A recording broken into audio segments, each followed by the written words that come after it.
Previously on MasterChef, the pressure test went into overtime with a battle royale in Las Vegas. This isn't just any Vegas restaurant. It's mine. To determine which of these 4 home cooks would be eliminated. It's still moving. It's that raw. She's burning buns again. Sorry, Chef. When Natasha and Beth beat the odds, Blue team won. Luca and Kathy went head-to-head The stakes don't get any higher than this. to decide who would be cashing in their chips. For one of you, your MasterChef journey ends here. Tonight, the winning home cook from Vegas returns to the MasterChef kitchen. Please, welcome back. And it's a mystery box from another world. I have no idea what any of these ingredients are. This may be the most difficult mystery box in the history of MasterChef. The guest judge in the elimination test is an American food icon, who also happens to be Mama. Joe's mother. Put that down. Tonight, one more home cook Thank you for nothing. sees their dream come to an end.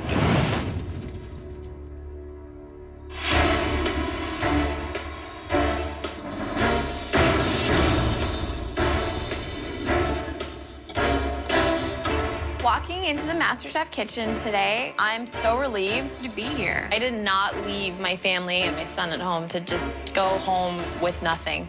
I want to be in the culinary world, and I'm fighting for it. Welcome back from Vegas, everyone. Luca and Kathy went head-to-head in an epic battle on the Vegas Strip. And it was close, very close. But we had to send somebody home.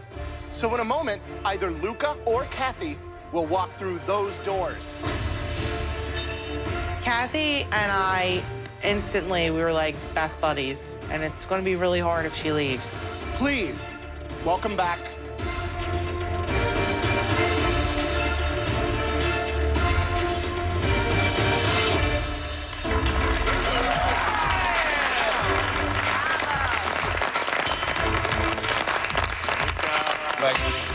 Allora, Alla grande! welcome back, and great to see you. It's nice to be back at home. It is a huge emotional blow for me. I'm definitely alone now. I don't have not one person that I can really talk to. I don't like these people, and they don't like me. It's time for your next Mystery Box Challenge. As with every mystery box challenge, the contestants have to prepare, cook, and present one incredible dish using all or some of the ingredients inside the box. Now, the person who wins this mystery box will get a huge advantage in the upcoming elimination challenge, after which at least one of you will be going home. On the count of 3, lift your box. I'm from Texas, you know, I do a lot of barbecuing, and I'm hoping that it's a piece of meat that I could season up good, sear it, you know, make it real juicy. When I lift up that box, I hope that it's not something that's completely out of my comfort zone. I'm just a rustic Italian cook from South Philly. Like, I want to make pasta. 1, 2,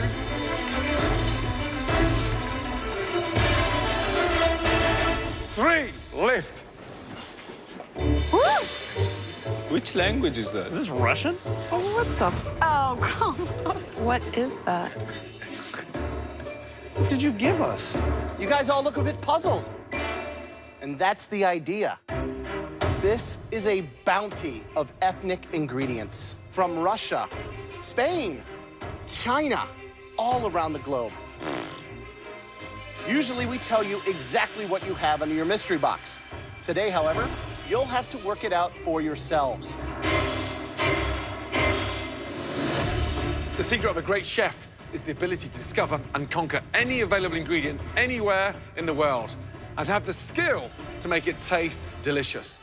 So take these exotic foreign ingredients and make us one delicious dish in 60 minutes. Your time starts now.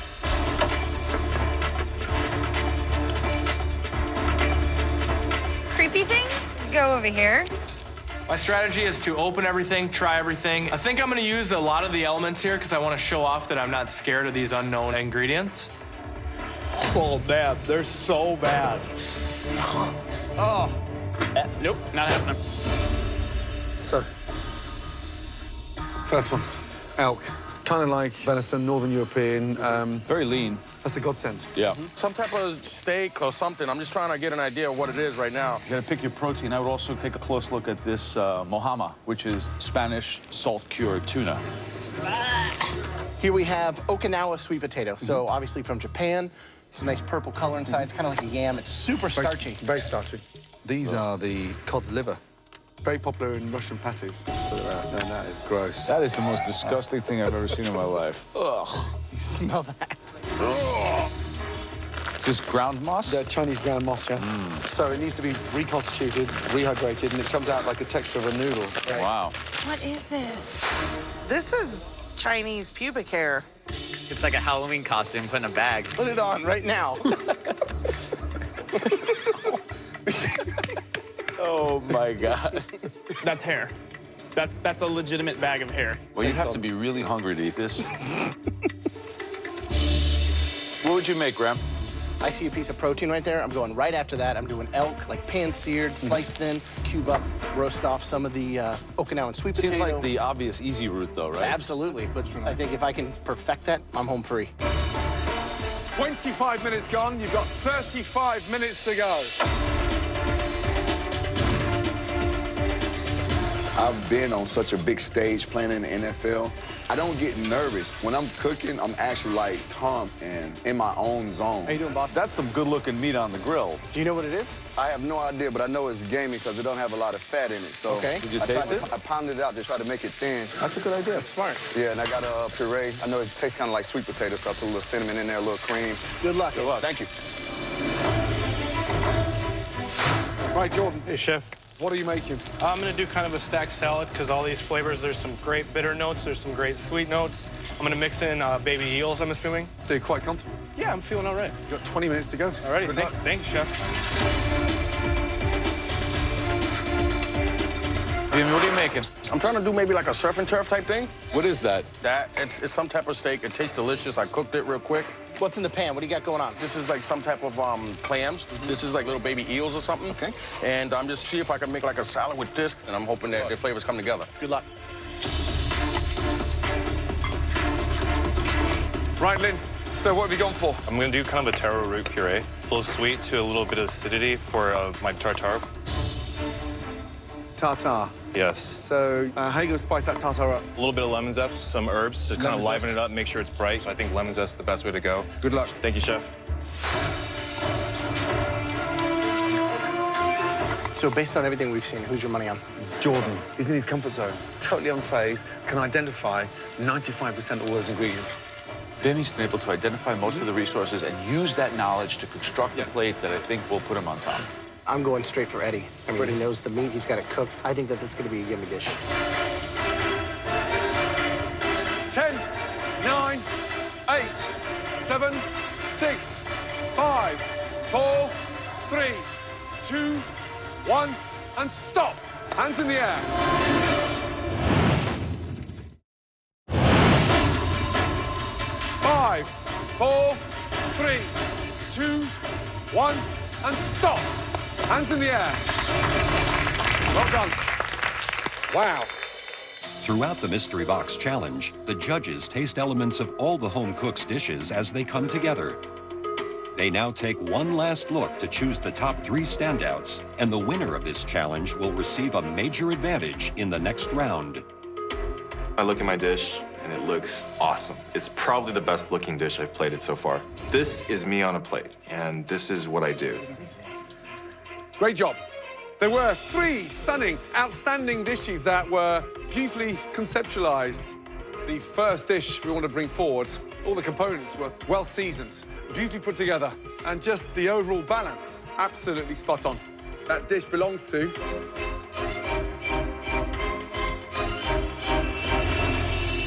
Eddie.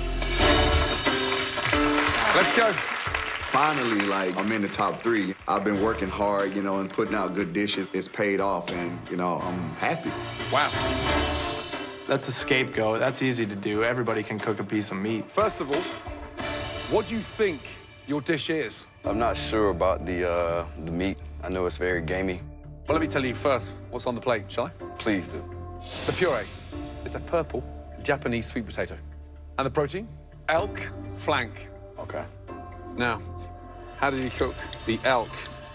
Just a quick sear on that flattened, looking for medium. And the greens? I fried them in a little olive oil, lemon zest, salt and pepper. That's delicious. The balance is correct. The sear on the elk, stunning. The puree is just smooth, delicate, and really well put together. Good job. Thank you. Well done. Thank you.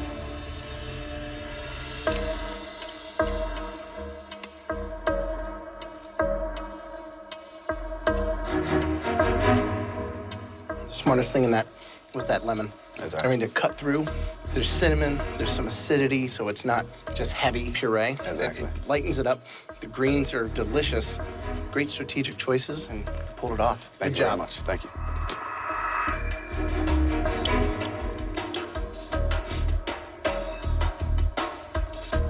This dish may look simple, but it's actually very complex.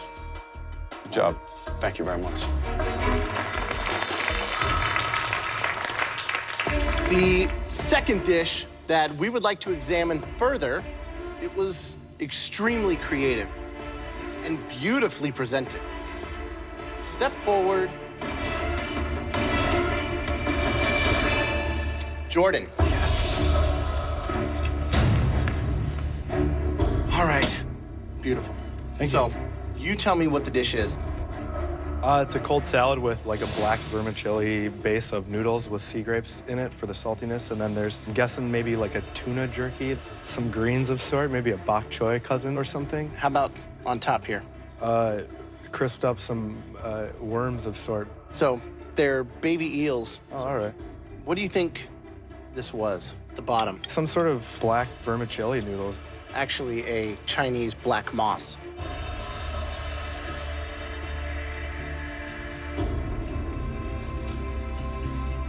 Tastes great, really smart, being able to utilize these things and put it together. Thank you. Good job. Thank you, chef.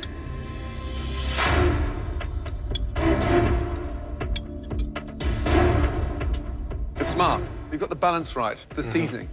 And then these chips, you know, to put that into a crisp and get it that tasty with that saltiness, you brought that in. Welcome to the top three. Great job. Thank you, chef. Thank you. Thank you. Good job. Really good job. The third and final dish that we want to taste. Please step forward. Beaming. Lynn, whilst you visually put things beautifully on the plate, you need to season them. It's a beautiful plating. From a guy like you to get that kind of finesse, really impressive. Tell me about the dish. I was tasting everything, and I was trying to see what could work together. So when I seen steak, I seen the seafood, I started tasting that, and I could have ate that just by itself, because, you know, in Puerto Rico, we get the cans like that. We just eat them just like that. You know, surf and turf, courageous, beautiful plating. You were able to kind of hit on all the notes. Sweet, salty, tangy. It's like an orchestra playing a symphony all at the same time. This is a tour de force. Congratulations. Thank you. Thank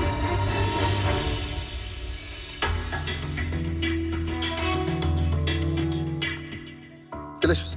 Seasoned beautifully. The balance is incredible. And especially with that note of the acidity at the end, it's got that sort of gastric finish, which is tough to pull off. I don't think this is a fluke. I think you've nailed it. Thank you.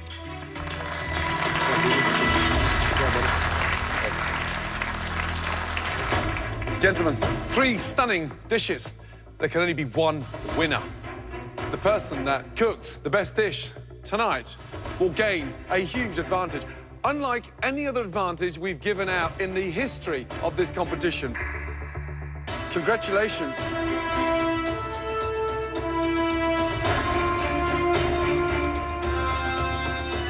Steady Eddie. Well done. Amazing. Yes!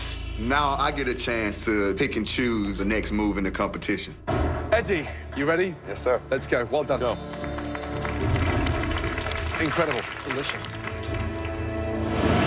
Eddie is now in control of the elimination test, where at least one person will leave the competition. Welcome, Eddie, to the MasterChef pantry. But the one thing he can't control is the theme of the challenge. As always, that is in the hands of the judges. Today's elimination challenge focuses on a type of food that's very near and dear to my heart.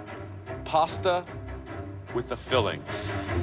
The first pasta you have to choose from comes from the region of northwestern Italy, Piedmont. Agnolotti. There's a lot that could go wrong with this pasta. You have to be extremely careful to get the amount of filling and thickness of the pasta just right. And this, I promise you, is very, very difficult. Your next choice is a pasta that's actually a favorite of mine. It has a really memorable shape and an abundance of filling. Mezzaluna. Mezzaluna. The trick is getting that filling just right. It needs to be properly seasoned and perfectly cooked. Your final choice is a very special pasta, something that's served at festivals and very special occasions. It's known across Italy as the bonbon because of the shape and the texture. Caramelli pasta. Look at them. They're filled with mozzarella and served in a delicious tomato sauce. Wow, look at that. Seeing as you won the Mystery Box Challenge, your first advantage is that you will not have to cook in today's elimination challenge. So, Eddie, which stuffed pasta will everybody out there have to make? I want to go with the most difficult dish. Smart. So I choose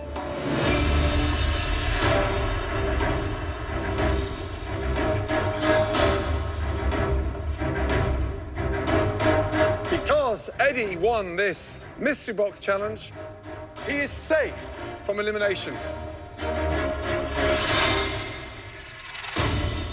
The theme of today's elimination challenge is stuffed or filled pasta. In the pantry, we gave Eddie 3 different kinds of stuffed pasta to choose from. Eddie chose agnolotti. To help you out, we're gonna give you a demonstration on how to make the perfect agnolotti. But rather than me show you, I've invited somebody else to show you how it's done. Someone who can still teach me a thing or two about pasta. In fact, it's someone who taught me everything I already know about pasta. Oh, my God. Please, turn around and welcome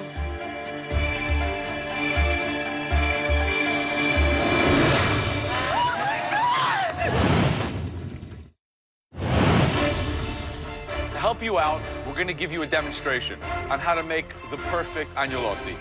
Please, turn around and welcome best-selling cookbook author and restaurateur, Mama.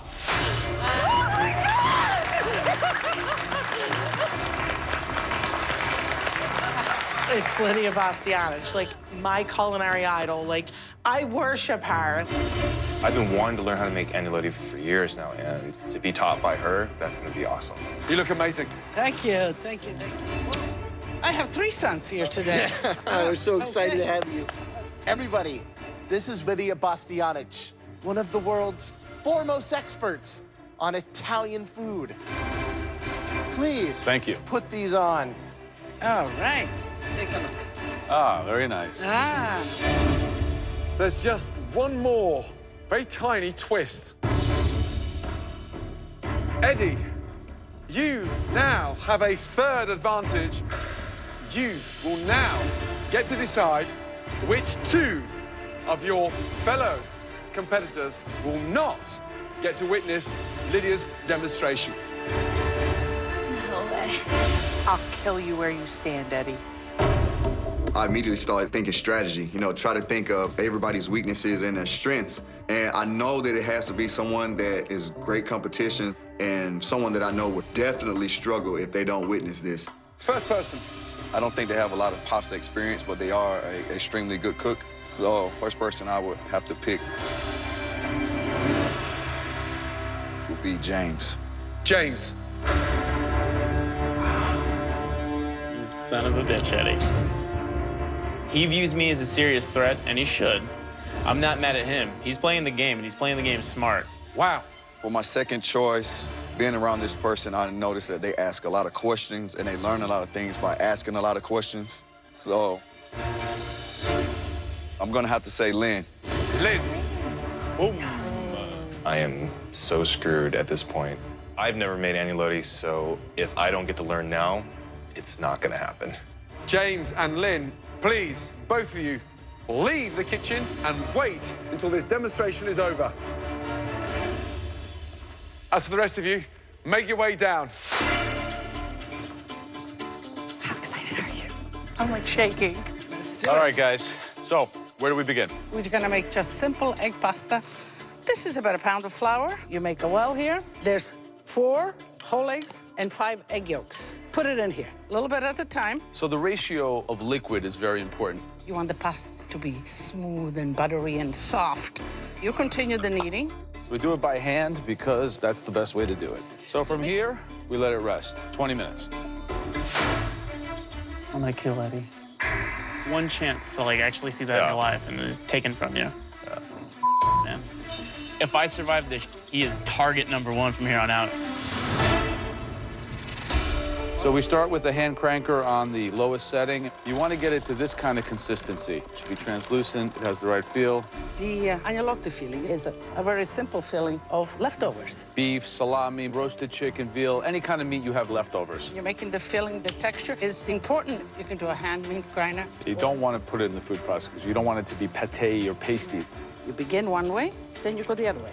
So back and forth. And then right into the boiling water. Always put a lid on the pasta because it gets your boiling point right back up. You're making a grana sauce. We put it in here. You get a little bit of butter. Ready? And you grate a little cheese here. Well, put that down. the sauce first. No, I'm going to put the sauce. Just enough sauce all around. And then the last, some grano padano. Agnolotti, a traditional, simple dish, but is not so easy to execute.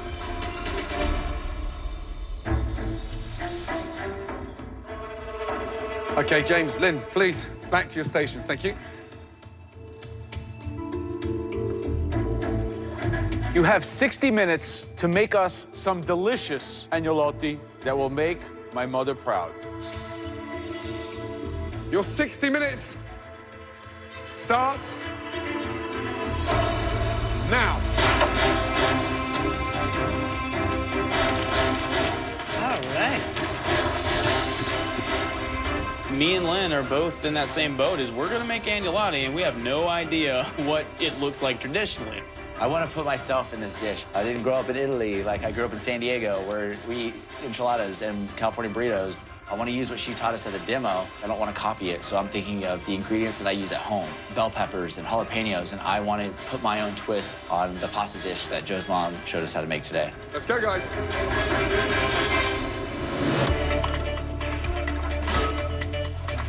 What's the biggest mistake they can make at the beginning of this Well, challenge? beginning with the pasta is not working it enough. And then the rolling part. The rolling part is very touchy. If it's very fine, then it breaks. Yeah. If it's too thick, then it gets too chewy. The success of this dish is a balance between the texture of the pasta, the amount of the fillings, and then the amount of the sauce on top.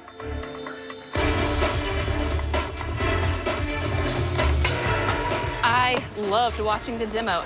So I'm just gonna try to imitate that, but incorporate different meats. I'm gonna do some oxtail and some braised short rib. They're both really rich, so it should make a great filling. All right, Johnny, what's the plan? What do you got? Gonna try and make a smoked maple syrup Alfredo sauce. A what? Putting maple syrup in Italian food is like sacrilegious. You use a lot of maple syrup in Italian cuisine? It doesn't exist in Italian cuisine. In New England, it's actually very popular. Maple Alfredo is very popular where I'm from. All right, good luck. Thank you.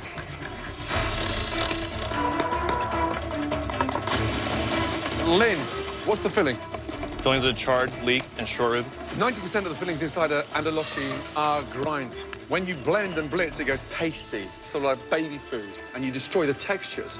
Look down here. 1, 2, 3, 4, 5, 6, 7, 8 meat grinders, 1 blender, puree, and that's you. Are you going home tonight? All the flavors, I know I can win this competition. But if I screw this up, I could be going home. And my heart is sinking to the floor, and I'm thinking, oh gosh.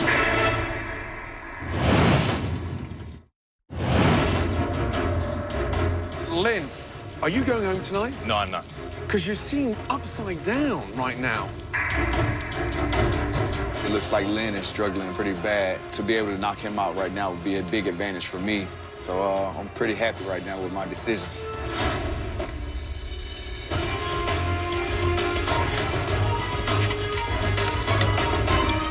Howard. Joe, how you doing? You make a lot of pasta? I do not make a lot of pasta at all, actually. And, San Diego's not really known for their Italian foods. So what's the filling? Shredded braised chicken, bell peppers, and a little bit of seasoning. What do you think about putting bell peppers in the stuffing? It's really unusual, yeah. I would taste that. Pay attention, you know, we talked a lot about textures and all of that. I will do so. What are you doing with the asparagus? I'm not sure yet. Wow. All right, good luck, Howard. Thank you. Right, James, what are you cooking? I'm doing a ricotta Parmesan agnolotti that I am tossing in a alla vodka sauce. The tomato alla vodka sauce was miles away from Piedmont. Lydia didn't go anywhere near that. You think this tomato vodka sauce is going to blow her away? I think it's going to be unexpected, and I think given the fact that I didn't watch any type of instruction, it's going to be delicious and taste great. Good luck. Thank you. Chrissy, I bought you my mother. Your hero. Hi, Chrissy. How you doing? I would shake your hand, but I have flour. That's okay. If Jesus came down and stood next to Lydia, I'd be like, yo, what's up, dude? Lydia, how are you? Where are these agnolotti? They're right here. There's a Swiss chard and pancetta. It's good. It tastes very good. It really does. Thank you. There's just under 5 minutes to go. Your pasta should be hitting the water very soon if it's not in already.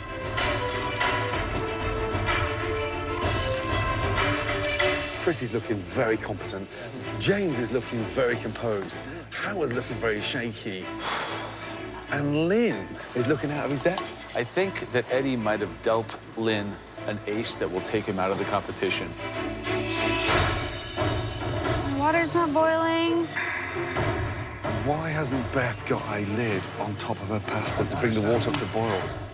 If she's not boiling water at this point, she's dead. It's just not boiling. Beth, you gotta have to put your lid on. All the pasta should be in the middle of a furious boil right now and ready to come out. Boil. Beth, you gotta put it in or else you're not gonna have anything in the plate. 90 seconds to go. I realize that pasta can't cook in the time I have left. So I just throw 3 agnolotti in the pan, get some butter going, a little pasta water, because you know it'll continue cooking. Go, guys. Heat the sauce. Keep everything hot. Come on, Beth, let's go. 10, 9, 8, 7, 6, 5, 4, 3, 2, 1, and stop. Hands up. Right. Eddie, make your way down on the balcony. We're now going to taste each and every one of your dishes. And on the back of that, at least one of you will be leaving tonight. Lydia, who should we taste first, please? James. James, let's go, please. Thank you. There's no way around it. That sucked, not being able to see that demonstration. What's in here? I did a agnolotti alla vodka. I had no idea what to do with the agnolottis. If you were not here, notwithstanding that, the shape is fair. The ratio of stuffing to the pasta is good. The taste is good. I know you're at a disadvantage, James, but flavor is good. Thank you.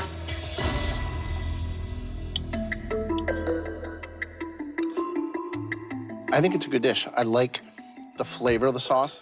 The filling is really yummy. This tastes like you've made it a lot. Good job. Thank you. I don't think I'm going to be the top 1 or top 2 in this, but I'm not going home.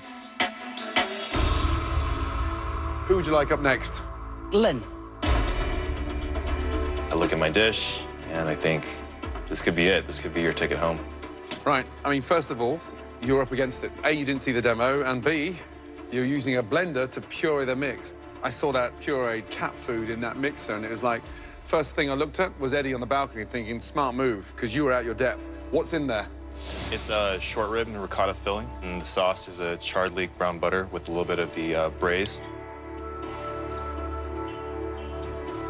Under-seasoned again, and you've got a sort of awkward thickness to this pasta. You didn't see the demonstration, but it's laid out, one sheet, brought up and nipped together. You folded it and lifted it up because I've got a double layer of pasta, which makes it so inconsistent. I think Eddie played to his strengths in this one. He did.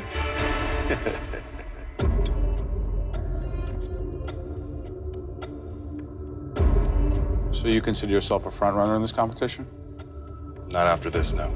You know, sometimes an advantage puts someone in a trouble spot, but it's very rarely someone can use an advantage for such an accurate and precise strike at a very vulnerable target, as Eddie did with you today. Chef. He hit you in the bullseye. Eddie could have picked any of the 14 people, and I don't think it could have been as effective as picking me. I could be going home.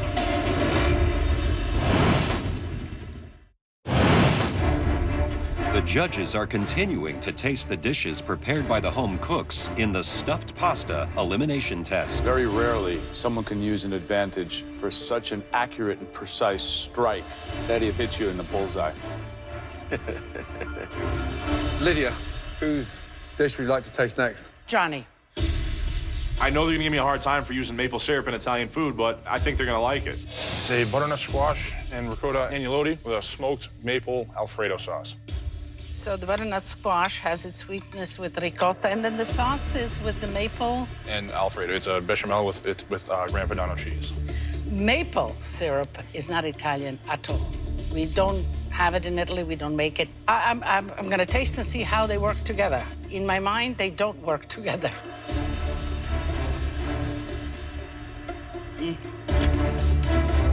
It's more of a dessert. You know, maybe if you put some cinnamon on top of it and some granulated sugar, you can take it for dessert. As pasta, it just doesn't work. There's no harmony there. Jesse. I'm so sick of Jessie. Southern Belle, do no wrong, Little Miss Manners. I'm not impressed by her cooking. So the filling, what's inside there? Oxtail and short rib with just a little bit of the chicken filling. Here's the thing. I mean, the pasta's beautiful. The filling is seasoned stunningly. And I think there's a target on your back because everyone thinks you're in this competition because you look good. You're in this competition right now because you cook good. Never forget that. And again, that has proved it. Great job. Thank you so much. Good job. Let's go to Chrissy. I made a Swiss chard and pancetta stuffed agnolotti. The sauce here that you made? Just simple butter sauce, and I put a little veal reduction over it. I wanted to keep it simple because I went a little non-traditional with the filling. Good. Thank you. The ratio of filling to the dough is good. You get a nice mouthful of dough and just enough filling to kind of support it. And the simple sauce goes well with it. I've been watching you long enough. I should know. Have you? Yeah. All right, good. Well, continued success. Thank you. This is like the ultimate validation for me. Lydia, whose dish would you like to taste next, please? Beth. Beth, let's go. Thank you. I'm dreading having to present my dish because there are two scenarios, worst case and worser case. It's ricotta and herbs and watercress and goat cheese.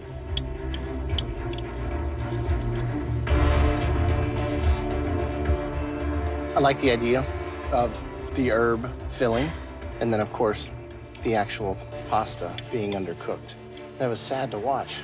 I would hate to see you go home on this. I would hate to go home because I can't boil water. Right, but I mean, it could happen. I know. I wouldn't be surprised at all if it did. Howard? All right. Walking up, I'm not 100% confident in the dish that I'm bringing up. The plating isn't that great, but hopefully the flavors come together. So what is exactly this stuff? Bell pepper, jalapeno, braised chicken, and then it's spiced with a little cumin. Yeah, cumin is a spice that is not used a lot in pasta making or stuffing. Yeah, what I got here is a mouthful of peppers. Okay. It's not harmonious with a pasta dish like this. Classics work and they're appreciated time after time. Otherwise, they wouldn't be called classics. Of course. Get a good connection to the basics. Don't just fly off on a wing, okay? I don't understand. She's been nice to you, but the whole thing with you is you have this very cavalier attitude. You don't know what you're cooking, what dish you're making with 10 minutes left. Then you come up here and get misty-eyed with us like, oh, poor me again, I got screwed up, and I'm getting tired of it. Because if you were smart, you would duplicate a plate. The fact that you're not even thinking of playing this game properly is really annoying. I mean, I'm gonna taste this. You want 15 of the same dishes up here?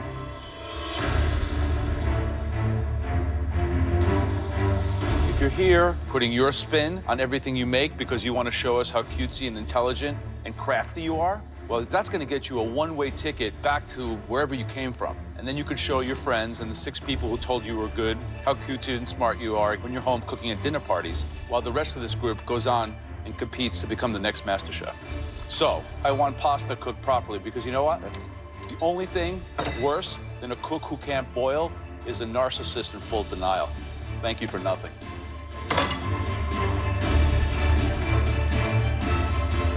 Joe's just...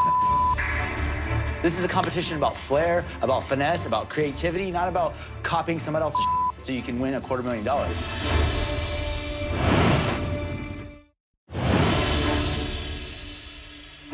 If you're here putting your spin on everything you make because you want to show us how cutesy and intelligent and crafty you are, well, that's going to get you a one-way ticket back to wherever you came from. Because you know what? The only thing worse than a cook who can't boil is a narcissist in full denial. Thank you for nothing.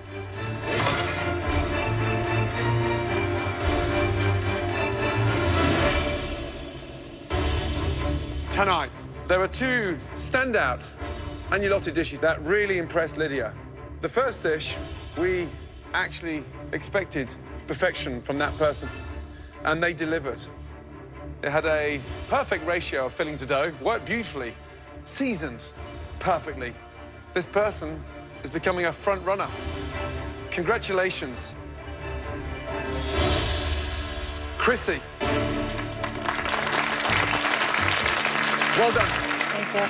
Aside from the birth of my child, this may be the happiest day of my life. But the best dish of the night had incredibly delicious filling. The balance of textures worked perfectly. It was almost as good as her dish. And that dish belongs to Jessie.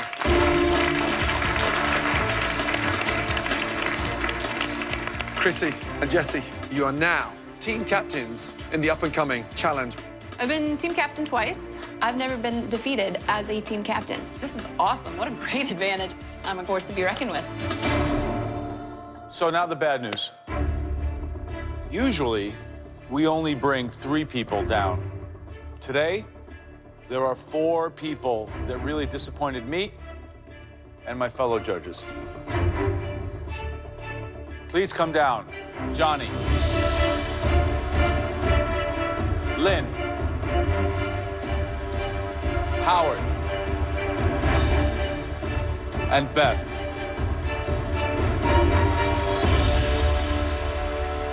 Johnny and Beth, please step forward. 2 dreadful dishes, underwhelming, badly thought out, and on the verge of an insult. On any other night in this competition, you both could be going home. But luckily for both of you, 2 other people were even worse. Both of you, back on your stations. If Howard stays and I go home, then I must have really screwed up my dish to make that happen. I'm like nervous and my hands are sweating. I love cooking, this is my passion. I'm just praying that I'm not gonna be the one that goes home. Lynn, your dish was a total mess. The balance was incorrect. The texture was all wrong. The pasta was badly utilized. Quite frankly, your worst dish so far in this competition. Howard, you've got this ignorance that you wouldn't absorb the kind of magic this lady has spent nearly 6 decades creating. One of you has reached the end of the road. I would like that individual to leave this competition in a dignified manner by removing his apron, placing on his station, and leaving the MasterChef kitchen. That individual knows who he is. Do the honourable thing.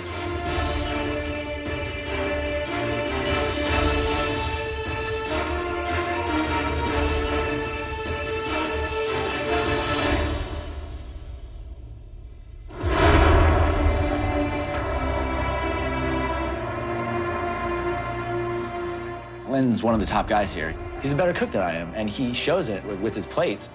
I got here, and I got an apron, and I got to compete. Thousands and thousands of people did it. I did as best as I could. The actual cupcake is definitely the hero, a bit like you tonight. Good job. Thank you. And I feel amazing about it. Thank you, Howard. Thank you. My dreams about being in the culinary world are even more alive than they were before I got here. I'm leaving a better cook for sure.